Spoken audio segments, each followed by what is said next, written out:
नमस्ते। आज मैं आपको इंडिपेंडेंट कॉर्पोरेट एग्जिस्टेंस के बारे में बताने वाला हूँ। हिंदी में इंडिपेंडेंट कॉर्पोरेट एग्जिस्टेंस को स्वतंत्र कॉर्पोरेट अस्तित्व के नाम से जाना जाता है। यह कंपनीज के रिलेशन में टर्म यूज़ करी जाती है। This video has also been recorded in English and if you wish to view this video in English, you may click on the link provided in the description box below.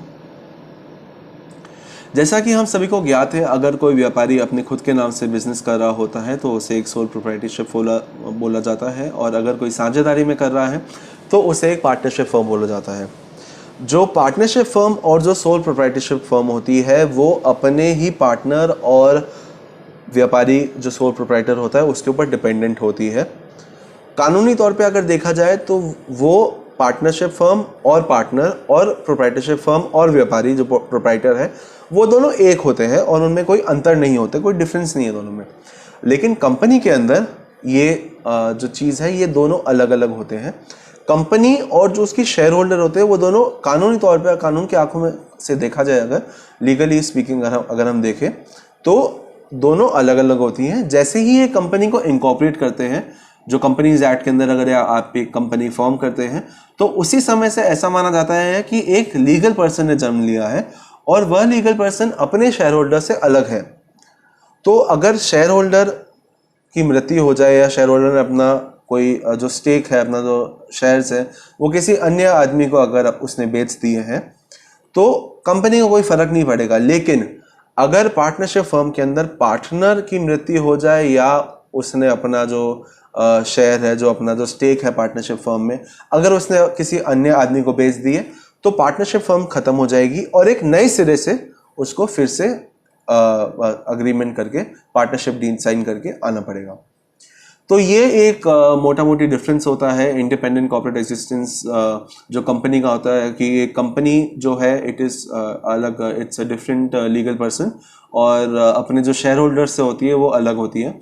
और जो company होती है अपने नाम में property ले सकती है, अपने नाम से लोन ले सकती है, जो कि पार्टनरशिप फर्म के अंदर और सोल प्रोप्राइटरशिप में थोड़ा मुश्किल होता है, क्योंकि जो प्रॉपर्टी जो ओन्ड है वो पार्टनर की भी है और प्रोप्राइटर की भी है और उनमें कोई डिफरेंस नहीं है। ये इंडिपेंडेंट कॉर्पोरेट एग्जिस्टेंस का जो मतलब है मैं एक केस के संदर्भ में एक्सप्लेन करता हूँ। ये 1897 का एक केस है, हाउस ऑफ लॉर्ड्स यूके की जो कोर्ट है उसका केस है Solomon versus Solomon and company limited. इस केस के अंदर मिस्टर सोलोमन जो है उनका एक शू और जूते का और बूट का मैन्युफैक्चरिंग का बिजनेस है, जो और साथ ही में वो एक कंपनी इंकॉर्पोरेट करते, एक फॉर्म करते हैं। अपना जो बिजनेस जो है, व्यवसाय जो है वो अपने कंपनी को ट्रांसफर कर देते हैं। उसके बदले में वो डिवेंचर्स ले लेते हैं कंपनी के कुछ समय, और जो कंपनी के जो शेयर होल्डिंग जो है, जो बाकी शेयर होल्डर्स है, अपने ही परिवार वालों को वो शेयर्स देते हैं, उनको माइनॉरिटी स्टेक देते हैं, खुद के पास वो मेजॉरिटी स्टेक रखते हैं। कुछ समय बाद, कुछ सालों बाद जो कंपनी जो है सोलोमन एंड कंपनी लिमिटेड वो लिक्विडेशन में जाती है, और उस समय जो अनसिक्योर्ड क्रेडिटर्स होते हैं कंपनी के वो केस फाइल करते हैं कंपनी के खिलाफ कि मिस्टर सोलोमन और जो कंपनी है सोलोमन एंड कंपनी लिमिटेड उनमें कोई अंतर नहीं है और वो दोनों एक ही लीगल एंटिटी है, क्योंकि मिस्टर सोलोमन ने ही अपना बिजनेस वहाँ बेचा है। जो कंपनी की भी ओनरशिप है वो इनके परिवार के पास ही, सारे शेयर होल्डर्स इनके परिवार के हैं, और साथ ही में मेजॉरिटी स्टेक जो है वो मिस्टर सोलोमन के पास ही है।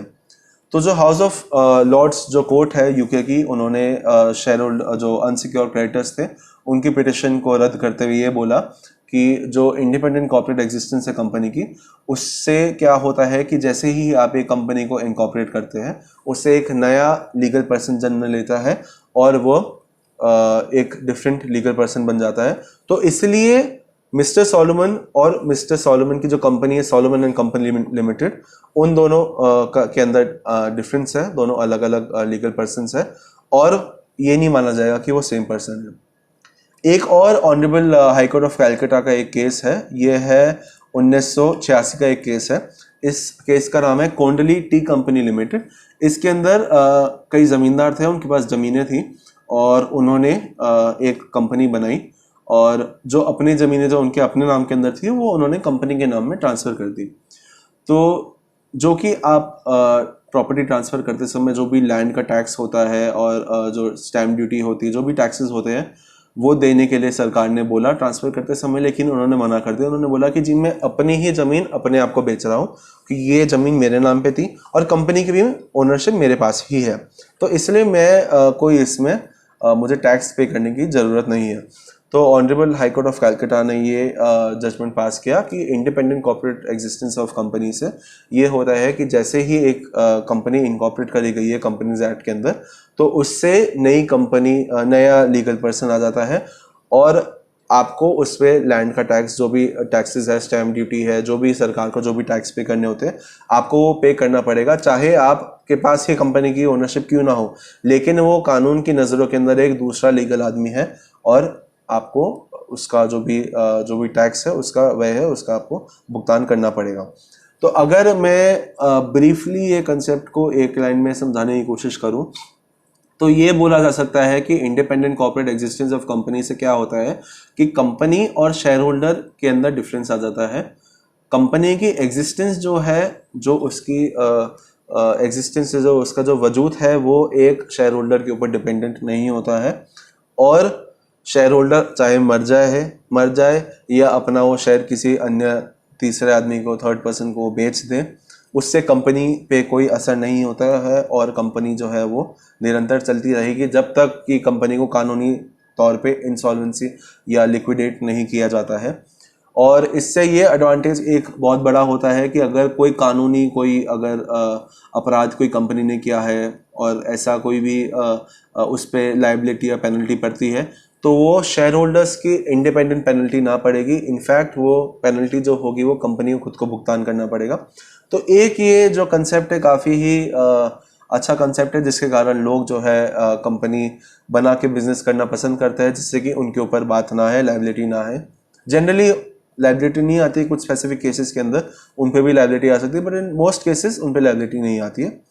आशा करता हूँ आपको ये वीडियो पसंद आया हो। इसी टॉपिक पे इंडिपेंडेंट कॉर्पोरेट एग्जिस्टेंस पे मैंने tilakmark.com एक लीगल वेबसाइट है, उस पर मैंने आर्टिकल लिखा हुआ है जो आप पढ़ सकते हैं। जो मैंने केसेस डिस्कस करे हैं उनके रेलिवेंट पैराज मैंने वहाँ पे कोट करे हैं, उसका लिंक मैं डिस्क्रिप्शन बॉक्स में दे रहा हूँ।